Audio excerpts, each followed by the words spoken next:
Hi everybody, Ian Bremmer here around your world in 180 seconds. Have your questions lined up on my phone and we're ready to go. Number one, is democracy dead in Israel? No, not at all. It's very much alive. It's precisely the fact that there has been such an extraordinary outcry among so many Israeli citizens, and completely peaceful, mind you, over so many months, because they're not happy with the efforts to reform, and by reform I mean undermine, Israel's independent judiciary.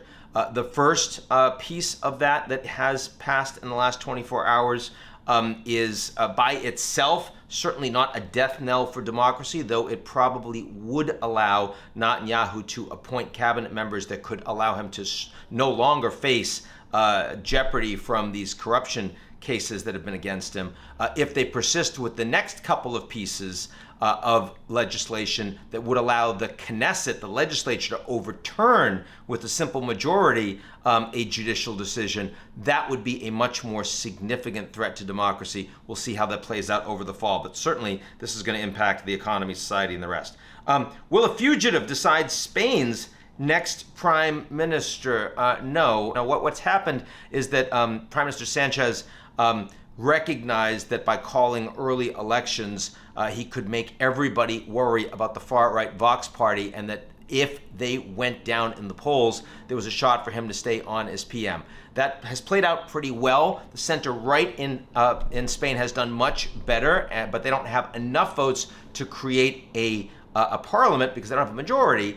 And that's because Vox has fallen apart. They're talking about like anti-woke politics at a time when everyone wants to talk about the economy and people are increasingly worried about climate change. So Vox got destroyed. What's probably going to happen is can't get a majority, and so you'll have to have yet another election. We'll play this out again in the fall. Finally, what does Qin Gang's removal say about China? This is the now former foreign minister. Pretty clear he was going to be out. We haven't heard from him at all in 4 weeks. China said he was ill for a couple of days, then didn't. There have been all these rumors and scandals around him. And the reason I thought he was out is because Chinese state media was not trying to repress all of the social commentary about those rumors at any point in the last couple of weeks. And given that he was a Xi Jinping direct appointee and skyrocketed and how fast he was able to get the appointment, it was pretty clear there were serious problems. But I don't think this changes foreign policy in China one whit. I was talking to the US ambassador to the UN the other day, who's been dealing with the Chinese ambassador all the way through, and she's like, nah,